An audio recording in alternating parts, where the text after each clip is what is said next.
साथियों, साधना IAS academy के YouTube channel पर आप सभी का हार्दिक स्वागत है। चलिए आज पढ़ते हैं भारत के उपराष्ट्रपति को, the vice president of India. देखते हैं इसके बारे में कुछ चीज़ें, किस तरह से ये काम करता है, क्या ये पद होता है। सबसे पहले देखिए, जिस तरह से भारत का एक राष्ट्रपति होता है उसी तरह से भारत का एक उपराष्ट्रपति भी होता है। ठीक है, ध्यान रखेंगे इस बात का, जिसका कि वर्णन आर्टिकल 63 में किया गया है कि भारत का एक उपराष्ट्रपति होगा। ठीक है, ध्यान रखेंगे। नेक्स्ट, दूसरा महत्वपूर्ण पॉइंट कि जो भारत का उपराष्ट्रपति होता है वह राज्यसभा का एक्स ऑफिस चेयरमैन भी होता है। ध्यान रखेंगे, यानी पदेन सभापति होता है। कहने का तात्पर्य है कि जो भी व्यक्ति उपराष्ट्रपति बनेगा वही राज्यसभा का सभापति भी होगा। ठीक है, राज्यसभा अलग से अपना कोई सभापति नहीं चुनती है। ठीक है, ये ध्यान रखेंगे, पूछा जाता है क्वेश्चन। नेक्स्ट इंपॉर्टेंट पॉइंट है, भारतीय संविधान में उपराष्ट्रपति पद का जो प्रावधान है वह अमेरिका से लिया गया है। ठीक है, इस बात को ध्यान रखेंगे कि राष्ट्रपति पद का जो उपराष्ट्रपति पद का जो प्रावधान है वो हमने लिया है अमेरिका से। ठीक है, और राष्ट्रपति वाला जो प्रावधान है वो ब्रिटेन से लिया है। ठीक है, इस बात को ध्यान रखेंगे, ये हमारे पास अमेरिका से लिया गया है।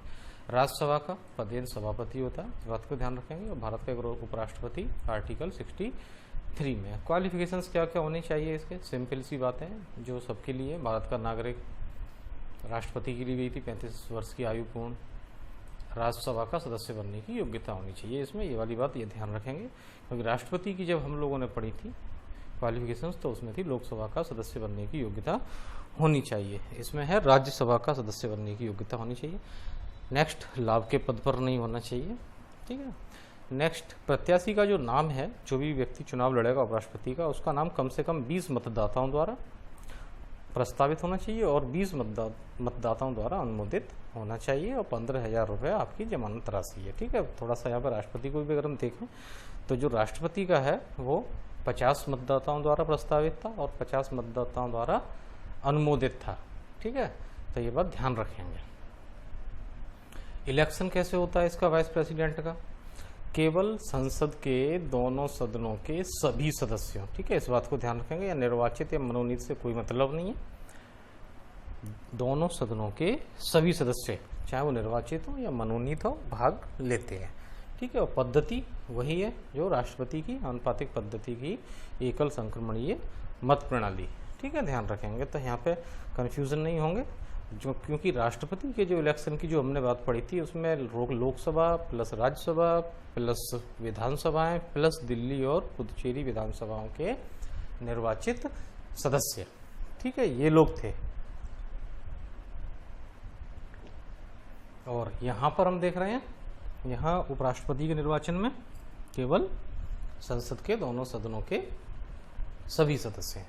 ठीक है, ध्यान रखेंगे इस बात का। नेक्स्ट, आगे बढ़ते हैं, इसकी पदावधि कितनी होती है। देखिए, इसकी पदावधि 5 वर्ष की होती है, शपथ ग्रहण करने की तारीख से 5 वर्ष। ठीक है, लेकिन बात आती है कि राज्यसभा का कार्यकाल 6 साल का होता है। वो वाली बात बिल्कुल ठीक है कि राज्यसभा का जो कार्यकाल है वो 6 वर्ष होता है, लेकिन राज्यसभा के सभापति यानी कि उपराष्ट्रपति का जो कार्यकाल है वो 5 वर्ष का ही होता है। अगर इससे पहले ये अपना पद छोड़ना चाहे तो ये आपके राष्ट्रपति को इस्तीफा दे सकते हैं, इस्तीफा दे के पद को छोड़ सकता है। ठीक है, दूसरा, अगर इसको पद से हटाना हो तो राज्यसभा के सभी सदस्यों के बहुमत से इसको पद से हटाने का प्रस्ताव पारित किया जा सकता है, और ये प्रस्ताव ध्यान रखेंगे यहाँ पे इस बात को कि साधारण बहुमत से पारित होना चाहिए। अगर ऐसा प्रस्ताव राज्यसभा में साधारण बहुमत से पारित हो जाता है तो फिर उसको लोकसभा के पास भेजा जाता है, और लोकसभा अगर स्वीकार कर ले उसको तो उसको उसी दिन और तारीख से अपना पद छोड़ना होता है, ध्यान रखेंगे। और राज्यसभा के सभापति को जब पद से हटाने का प्रस्ताव रखा जाता है तो उस बात की सूचना उसको 14 दिन पूर्व देनी होती है, जिस प्रकार से राष्ट्रपति को महाभियोग की सूचना 14 दिन पहले देनी होती है। ठीक है, ध्यान रखेंगे। नेक्स्ट पॉइंट, संविधान में कार्यवाहक उपराष्ट्रपति नियुक्त करने का कोई प्रावधान नहीं है। कहने का तात्पर्य है अगर राष्ट्रपति बीच में अपना पद छोड़ देता है तो उस स्थान पर कोई भी व्यक्ति कार्यवाहक रूप में उपराष्ट्रपति पद का निर्वहन नहीं करेगा। ठीक है, इस बात का कोई भी प्रावधान संविधान में नहीं है। तो ऐसी स्थिति में जो राज्यसभा का उपसभापति है वो राज्यसभा के सभापति का काम करता है।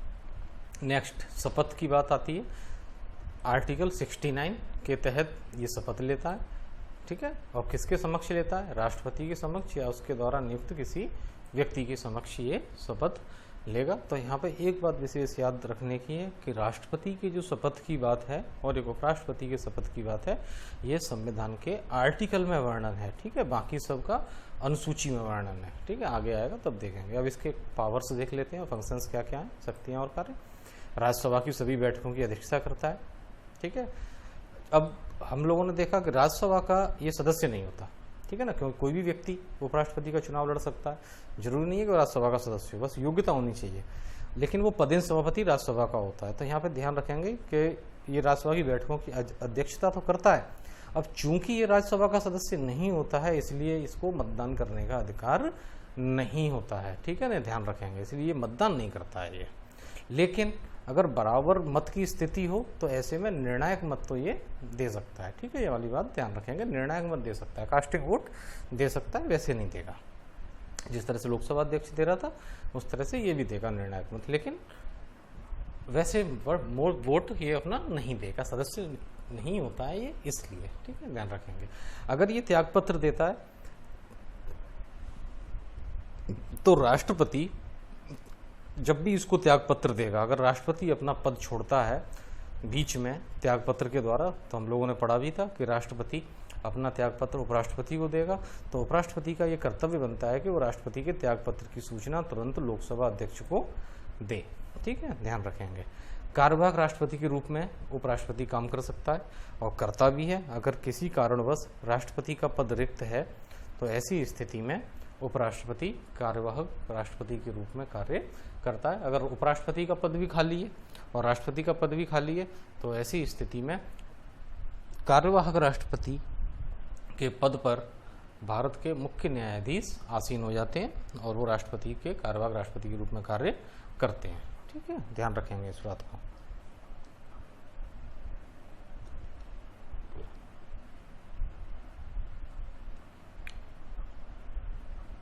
तो ये था आपका उपराष्ट्रपति। इसके बाद आते हैं अब हम संघीय मंत्रिपरिषद पे, the union council of ministers पे। ठीक है, चलिए इसको देखते हैं। अब ये क्या इसमें है, देखिए हम लोगों ने पहले पढ़ा था कि जो संघीय कार्यपालिका है या संघीय मंत्रिपरिषद है, संघीय मंत्रिमंडल है, उन सब का जो हेड है वो होता है हमारा राष्ट्रपति। ठीक है, तो उस बात को ध्यान में रखेंगे। फिर अब आगे देखते हैं। देखिए आर्टिकल 53 साफ कह रहा है कि संघ की कार्यपालिका शक्ति जो है वो राष्ट्रपति में निहित होगी। क्यों होगी निहित? क्योंकि राष्ट्रपति के ही साइन से सारे काम होते हैं, उसी के साइन से कानून बनता है, सब कुछ होता है। ठीक है, जिसका प्रयोग वह अधीनस्थ स्वयं या अपने अधीनस्थ अधिकारियों के माध्यम से करता है। ठीक है, यहाँ पे ध्यान रखेंगे अधीनस्थ अधिकारियों से तात्पर्य केवल मंत्रिपरिषद से है, क्योंकि हम लोग पीछे वीडियोस में ये बात देख चुके हैं कि राष्ट्रपति जो भी कार्य करेगा वो मंत्रिपरिषद की सलाह से करेगा। इसके बाद आर्टिकल 74 इम्पोर्टेंट आर्टिकल है, ध्यान रखेंगे ये मंत्रिपरिषद से संबंधित है और इसमें ये कहा गया है कि एक मंत्रिपरिषद होगी और जो कि राष्ट्रपति को सलाह और सहायता देगी, या ऐसे भी कह सकते हैं कि राष्ट्रपति को सलाह और सहायता देने के लिए एक मंत्रिपरिषद होगी और जिसका हेड हम लोग पिछले वीडियो से भी डिस्कस कर रहे हैं, कौन होगा? प्रधानमंत्री होगा। जो राष्ट्रपति की हमने पिछली वीडियोस में क्वेश्चन किए थे उसमें मैंने आपको क्वेश्चन में बताया भी था कि अगर वहाँ पर मंत्रिमंडल ना होकर प्रधानमंत्री अगर लिखा होता तो वो उत्तर आपका ठीक हो गया होता। क्यों हो गया होता? क्योंकि मंत्रिपरिषद का जो हेड है वो आपका प्रधानमंत्री होता है। ठीक है, ध्यान रखेंगे।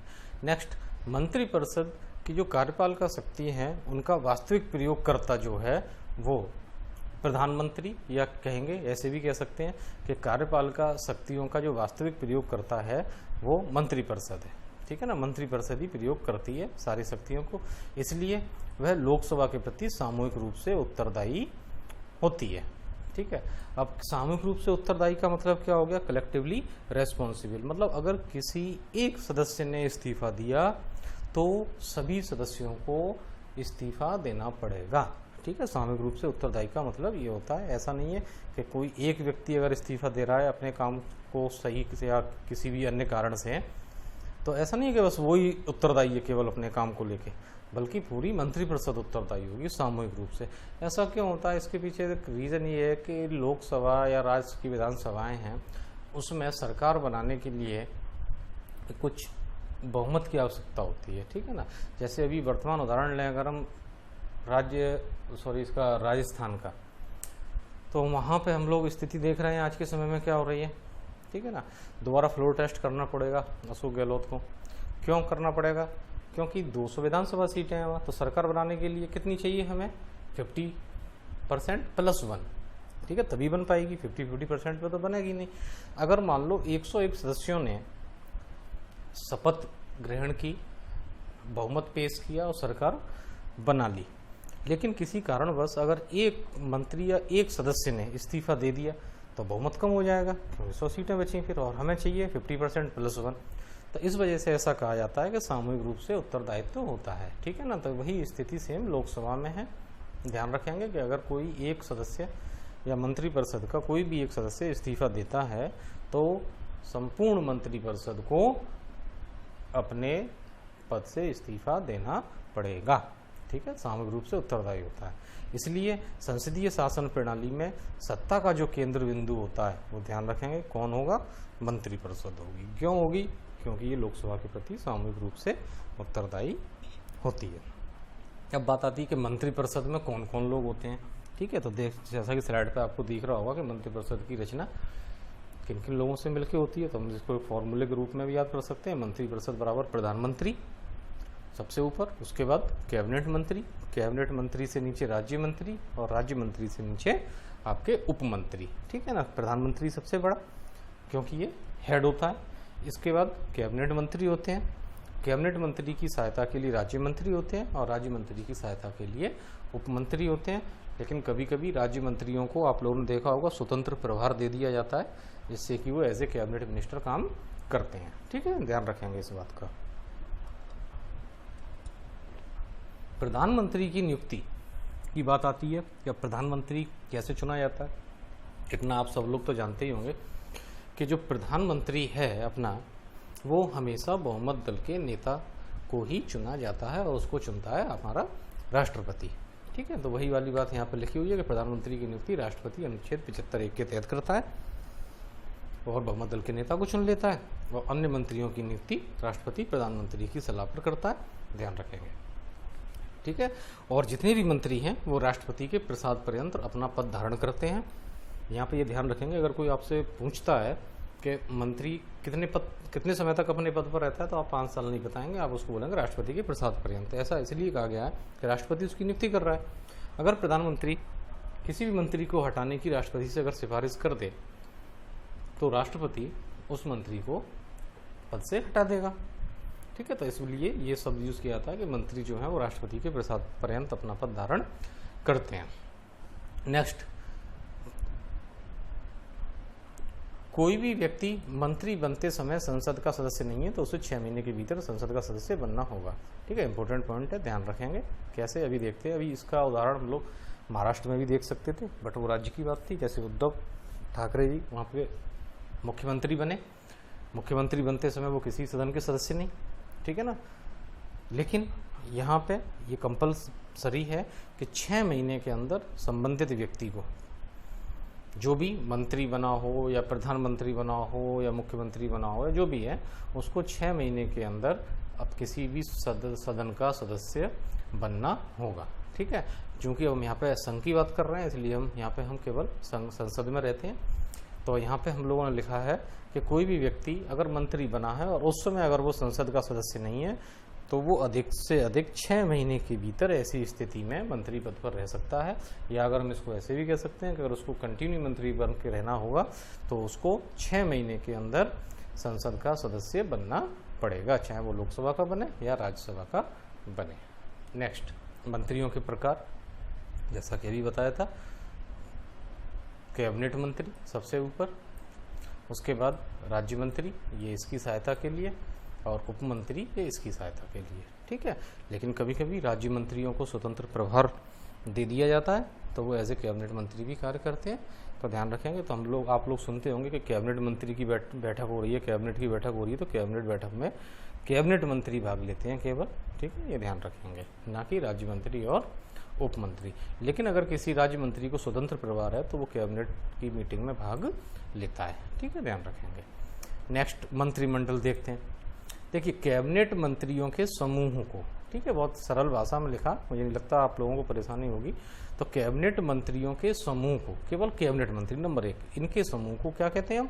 मंत्रिमंडल कहते हैं, ठीक है, इतनी सी बात। और मंत्रिपरिषद में ये सब आ गए आपके, ठीक है, उप मंत्री भी आ जाएंगे, राज्य मंत्री भी आ जाएंगे और कैबिनेट मंत्री भी आ जाएंगे। लेकिन अगर हम कैबिनेट मंत्रियों की बात करें तो वहाँ पर केवल आपके कैबिनेट मंत्री ही आएंगे मंत्रिमंडल में, ना कि राज्य मंत्री और उप मंत्री। संविधान में मंत्रिमंडल शब्द का प्रयोग, ध्यान रखेंगे, केवल एक बार किया गया है, और ये किया गया है आर्टिकल 352 के 3 में, आर्टिकल 352 के 3 में। इसमें स्पष्ट रूप से कहा गया है कि 352 जब भी इम्पोज किया जाएगा तो ऐसी स्थिति में राष्ट्रपति मंत्रिमंडल की सलाह से काम करेगा, तभी लगा पाएगा 352, अदरवाइज नहीं लगाएगा। तो पूरे संविधान में केवल 352 आर्टिकल में ही मंत्रिमंडल शब्द का प्रयोग किया गया है, ठीक है। चलिए, पद ग्रहण करने से पहले प्रधानमंत्री सहित सभी मंत्री राष्ट्रपति के सामने पद और गोपनीयता, ध्यान रखेंगे, ये दो अलग अलग बातें हैं, पद और गोपनीयता, यानी दो बातें हैं ये, एक ये और एक ये। तो ध्यान रखेंगे, कोई भी मंत्री हो, चाहे वो प्रधानमंत्री हो चाहे वो अन्य मंत्री हो, हमेशा दो शपथ लेते हैं, एक पद की और एक गोपनीयता की, और दोनों की ये अलग अलग शपथ लेते हैं, ध्यान रखेंगे। और इनकी शपथ जो है वो अनुसूची 3 में दिया गया है प्रारूप, उसी के अनुसार ये शपथ ग्रहण करते हैं। और पीछे हम लोगों ने देखा था उपराष्ट्रपति वाले सेक्शन में कि उपराष्ट्रपति की शपथ 69 में है और राष्ट्रपति की 60 में है। ध्यान रखेंगे, ये दो अधिकारी ऐसे हैं जिनकी शपथ का जो प्रारूप है या प्रावधान कहें वो आर्टिकल में दिया गया है, बाकी सबका अनुसूची 3 में है, ठीक है। तो ये ध्यान रखेंगे, और दोनों की अलग अलग लेते हैं। अब बात आती है कि मंत्रिपरिषद की संख्या कितनी होनी चाहिए, यानी कितने टोटल मंत्री होने चाहिए। देखिए, पहले ऐसा कोई निश्चित नहीं था, लेकिन 91 अमेंडमेंट 2003 में जो हुआ था, इसके द्वारा मंत्रिपरिषद में, यहाँ पे ये ध्यान देंगे, प्रधानमंत्री सहित मंत्रियों की जो कुल संख्या है वो लोकसभा के कुल सदस्य संख्या का 15% से अधिक नहीं होगी, ठीक है, ध्यान रखेंगे। और ये प्रावधान किया गया था आपका 91 संविधान संशोधन 2003 के द्वारा, इस बात को ध्यान रखेंगे, ठीक है। अब बात आती है प्रधानमंत्री की नियुक्ति की, अभी पढ़ चुके हैं, राष्ट्रपति करता है। लोकसभा में जो बहुमत प्राप्त दल का नेता होता है उसको प्रधानमंत्री बनाया जाता है, और प्रधानमंत्री बनने के लिए जरूरी नहीं है कि वो लोकसभा का ही सदस्य हो, संसद के किसी भी सदन का सदस्य हो सकता है, चाहे वो राज्यसभा का भी हो सकता है या फिर लोकसभा का भी हो सकता है, ठीक है। लेकिन प्रचलन ये है कि ज़्यादातर लोकसभा के सदस्य ही होते हैं, ठीक है। लेकिन अपने यहाँ कई प्रधानमंत्री ऐसे भी हुए जो लोकसभा के सदस्य ना होके राज्यसभा के सदस्य थे, जैसे इंदिरा गांधी, HD देवगौड़ा, डॉक्टर मनमोहन सिंह आदि, ठीक है। ये सब राज्यसभा के सदस्य थे जब इनको प्रधानमंत्री बनाया गया था। प्रधानमंत्री की पदावधि देखते हैं कि प्रधानमंत्री की पदावधि क्या है, ठीक है ना। सैद्धांतिक रूप से अगर हम बात करें तो ये भी राष्ट्रपति के प्रसाद पर्यंत पद पर रहता है। क्यों रहता है? अभी मान लो लोकसभा में इसकी मेजॉरिटी ना हो तो लोकसभा को भंग करना पड़ेगा बीच में। लोकसभा भंग का मतलब है कि पूरी आपका मंत्रिपरिषद है वो बर्खास्त हो जाएगी। तो ठीक है, तो इस रूप से सैद्धांतिक रूप से अगर हम देखें तो ये राष्ट्रपति के प्रसाद पर्यंत रहता है, लेकिन व्यवहारिक रूप से अगर हम बात करें तो ये तब तक अपने पद पर रहता है जब तक कि उसको लोकसभा का विश्वास हासिल हो, यानी कि उसका बहुमत लोकसभा में हो। ठीक है, ध्यान रखेंगे। अगर ये चाहे तो बीच में राष्ट्रपति को अपना त्यागपत्र देके भी अपना पद छोड़ सकता है।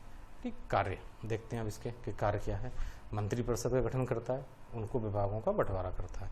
मंत्रिपरिषद का ये हेड होता है, इसलिए प्रधानमंत्री के त्यागपत्र मृत्यु हो जाए तो उसके बाद मंत्रिपरिषद का स्वतः विघटन हो जाता है। ये ध्यान रखेंगे, इंपॉर्टेंट चीज़ है। ठीक है, अगर प्रधानमंत्री त्यागपत्र दे दे या उसकी मृत्यु हो जाए तो मंत्रिपरिषद विघटित हो जाएगी।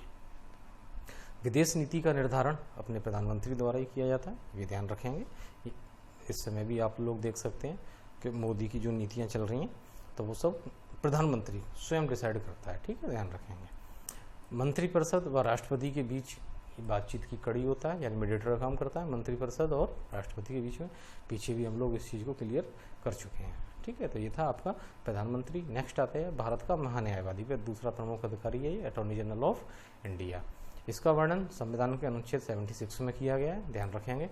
भारत सरकार का सबसे बड़ा ये विधिक अधिकारी होता है और जो इसका काम होता है तो वो क्या होता है कि सरकार को ये विधिक मामलों में सलाह देता है, ठीक है, ध्यान रखेंगे। ये भारत की सरकार की तरफ से कहीं पे भी केस लड़ सकता है, किसी भी न्यायालय में जाके, कोई इस पर रोक टोक नहीं होती है, ध्यान रखेंगे।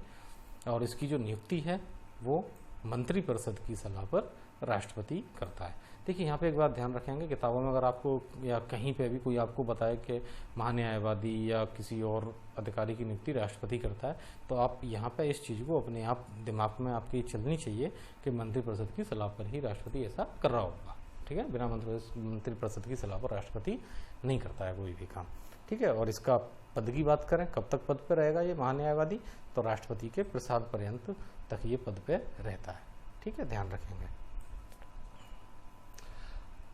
नेक्स्ट, राष्ट्रपति को त्याग पत्र देके पद छोड़ सकता है, ठीक है ना।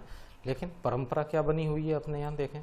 अब एक्चुअली होता क्या है कि अब पिछली स्लाइड में देखिए यहाँ पे हम लोगों ने क्या लिखा है कि ये भारत सरकार का सबसे बड़ा विधिक अधिकारी होता है, ठीक है ना। भारत सरकार का सबसे बड़ा ये विधिक अधिकारी है और सरकार के विधिक मामलों में सहायता देता है। तो अब यहाँ पे क्या लिखा हुआ है कि जब सरकार त्यागपत्र देती है या सरकार बदल जाती है तो महान्यायवादी को भी त्यागपत्र देना होता है। ऐसा क्यों देना होता है? क्योंकि उसकी नियुक्ति सरकार की सिफारिश से होती है, ठीक है ना। यहाँ पे ये बात ध्यान रखेंगे क्योंकि इसकी जो नियुक्ति है वो सरकार की सिफारिश से होती है, क्योंकि सरकार का वकील होता है, ठीक है, एक तरह से ध्यान रखेंगे। अभी हम लोगों ने पढ़ा पीछे कि सरकार के मुकदमे लड़ता है सरकार को, तो जो भी सरकार आती है वो अपने पसंद के व्यक्ति को अटॉर्नी जनरल नियुक्त करवाती है, ठीक है।